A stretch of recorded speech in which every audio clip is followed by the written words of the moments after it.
Sebelum menjelaskan tentang bagaimana analisis laporan di PT Telkom, alangkah baiknya kami perkenalkan diri dulu ya. Perkenalkan, nama saya Rizka Saputri. Nama saya Rifa Aurel Khairunisa. Saya Safira Rizky Maharani. PT Telkom Indonesia Tbk adalah badan usaha milik negara atau BUMN yang bergerak di bidang jasa layanan telekomunikasi, informasi, dan komunikasi dan jaringan telekomunikasi di Indonesia. Pemegang saham mayoritas Telkom adalah Pemerintah Republik Indonesia sebesar 52,9%, sedangkan 47,91% sisanya dikuasai oleh publik. Saham Telkom diperdagangkan di Bursa Efek Indonesia atau BEI untuk menjawab tantangan industri digital, mendukung digitalisasi nasional, dan untuk menginternalisasi agen transformasi. Maka Telkom telah menajamkan kembali tujuan, visi, dan misinya. Tujuannya yaitu untuk mewujudkan bangsa yang lebih sejahtera dan berdaya saing, serta memberikan nilai tambah yang terbaik bagi para pemangku kepentingan. Misinya menjadi digital tekno pilihan utama untuk memajukan masyarakat. Misinya mempercepat pembangunan infrastruktur dan platform digital cerdas yang berkelanjutan, ekonomis, dan dapat diakses oleh seluruh masyarakat.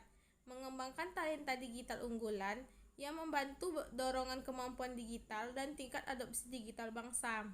Dalam perjalanan sejarahnya, Telkom telah melakukan berbagai dinamika bisnis dan melewati beberapa fase perubahan, yakni kemunculan telepon, perubahan organisasi jawatan yang merupakan kelahiran Telkom, tumbuhnya teknologi seluler, perkembangan era digital, ekspansi bisnis internasional, serta transformasi menjadi perusahaan telekomunikasi berbasis digital.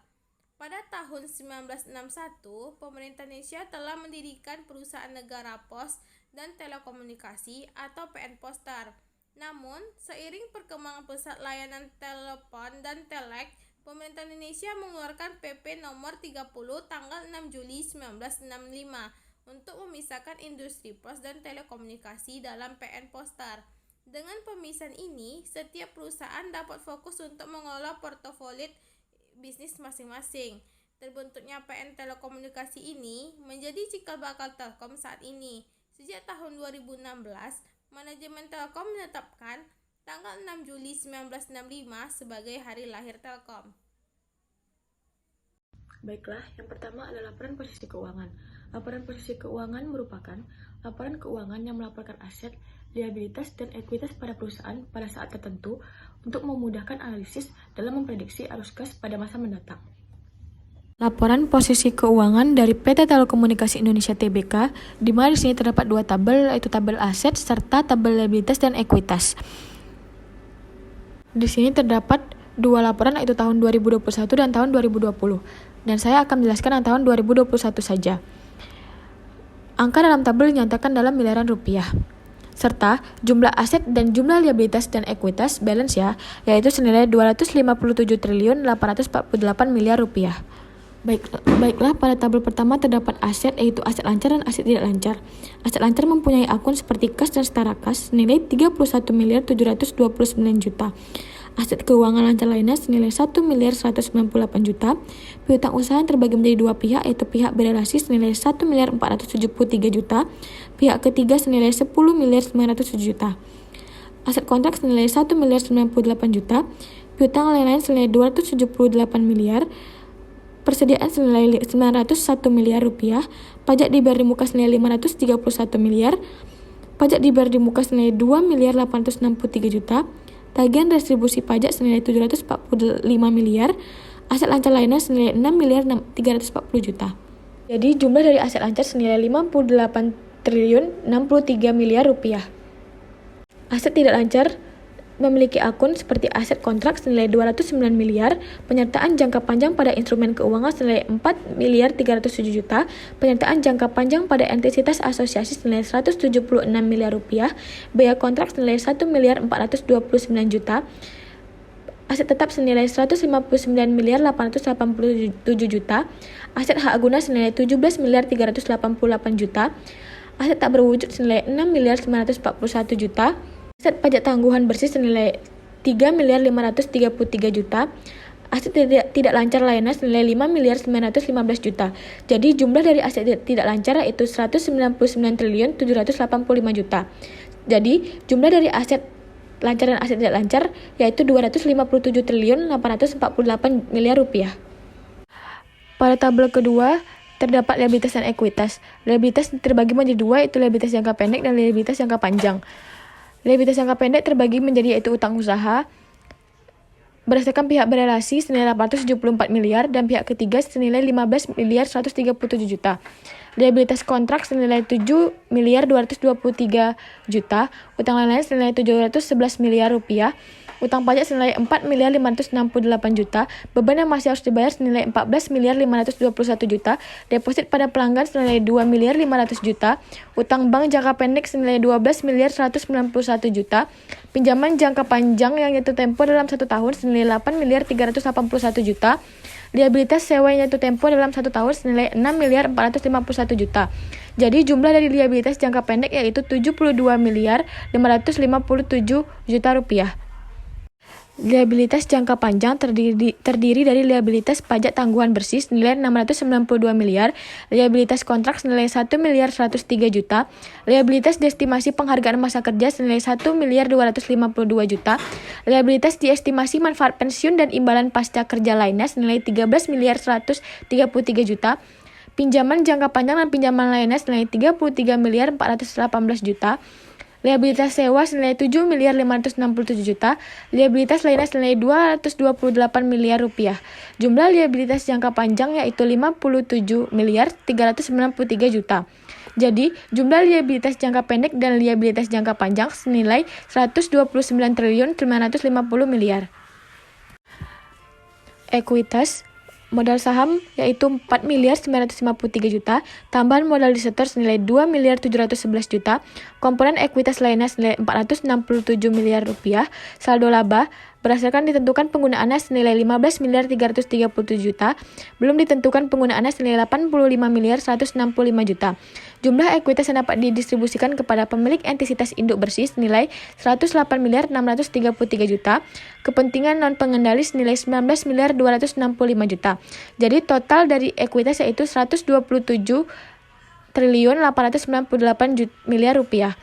Jumlah liabilitas dan ekuitas yaitu 257 triliun 848 miliar rupiah. Balance dengan jumlah dari aset lancar dan aset tidak lancar. Yang kedua adalah laporan laba rugi. Laporan laba rugi adalah laporan yang dihasilkan pada suatu periode akuntansi yang menjabarkan unsur-unsur pendapatan dan beban perusahaan sehingga menghasilkan suatu laba bersih. Di sini kita akan menghitung laporan laba rugi dari PT Telkom. Pertama, kita akan memasukkan pendapatan dari PT Telkom senilai 136 triliun 426 miliar yang dikurangi dengan biaya dan beban dan akan mendapatkan laba usaha senilai 43 triliun 505 miliar. Lalu, kita akan mengurangi dengan rugi bersih, rugi penurunan, biaya pendanaan yang akan mendapatkan laba sebelum pajak penghasilan, yaitu 38 triliun 775 miliar. Dan selanjutnya, kita akan mengurangi dengan pajak ini, dilanjutkan dengan menambahkan pajak tangguhan yang akan mendapatkan laba tahunan berjalan, senilai 29 triliun 563 miliar. Pada laba paling dasar, kita akan membandingkan ROE. ROE yaitu Return on Equity, berfungsi untuk menghitung seberapa besar keuntungan yang diperoleh dari keuntungan modal. Caranya yaitu laba bersih dibagi dengan total ekuitas. Laba bersih senilai 17 triliun 595 miliar dibagi dengan 120 triliun 889 miliar. Dan akan kita kurangi dengan rugi aktuaria serta rugi komprehensif yang akan mendapatkan jumlah laba komprehensif tahun berjalan dengan total 25 triliun 986 miliar. Dan untuk laba bersih di sini kita akan melakukan laba tahun berjalan yang dapat didistribusikan kepada pemilik entitas induk dengan nilai 20 triliun 804 miliar. Inilah laba bersih dari PT Telkom.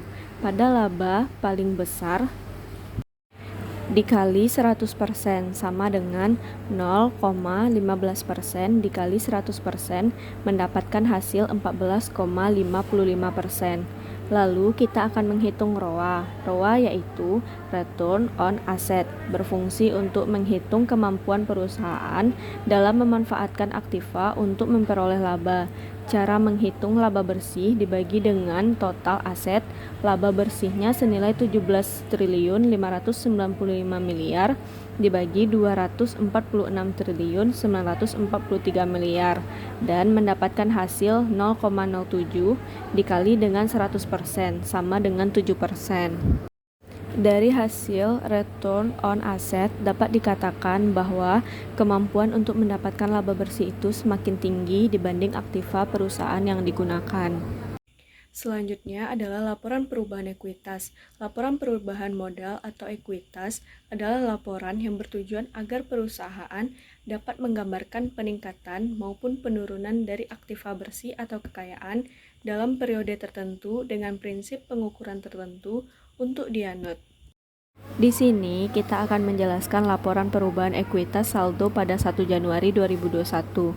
Tercatat modal saham senilai 4.953 miliar, tambahan modal di sektor 2.711 miliar, dan komponen ekuitas lainnya. Di sini terdapat penambahan pada penghasilan komprehensif senilai 93 miliar.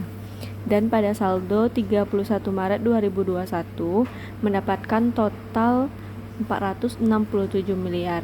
Saldo laba ditentukan penggunaannya yaitu senilai 15.337 miliar dan belum ditentukan penggunaannya itu terdapat penambahan dan pengurangan senilai 85.165 miliar. Jumlah bersihnya yaitu 108.633 miliar untuk kepentingan non pengendali. Di sini terdapat juga penambahan dan pengurangan sehingga mendapatkan hasil senilai 19.265 miliar. Lalu jumlah ekuitas juga terdapat penambahan dan pengurangan sehingga mendapatkan hasil senilai 127.898 miliar. Baiklah, yang terakhir adalah laporan arus kas. Laporan arus kas adalah laporan yang dihasilkan pada suatu periode akuntansi untuk menunjukkan aliran masuk dan keluar uang perusahaan. Baiklah, yang terakhir adalah laporan arus kas dari PT Telekomunikasi Indonesia Tbk. Arus kas dari kegiatan operasi sebesar 17 miliar 433 juta. Arus kas dari kegiatan investasi sebesar 6 miliar 763 juta. Arus kas dari kegiatan pendanaan senilai 367 miliar. Kenaikan bersih kas dan setara senilai 11 miliar 37 juta. Dampak perubahan kurs terhadap kas dan setara kas senilai 103 miliar. Kas dan setara kas pada awal tahun senilai 20 miliar 589 juta. Kas dan setara kas pada akhir tahun senilai 31 miliar 729 juta. Oke guys, itu tadi penjelasan tentang laporan keuangan dari PT Telekomunikasi Indonesia Persero Tbk atau PT Telkom. Semoga bermanfaat dan dapat menambah wawasan kita bersama ya. Bila ada kekurangan dan kesalahan dari kami, mohon dimaafkan ya teman-teman. Jangan lupa like, komen, dan subscribe ya. Terima kasih.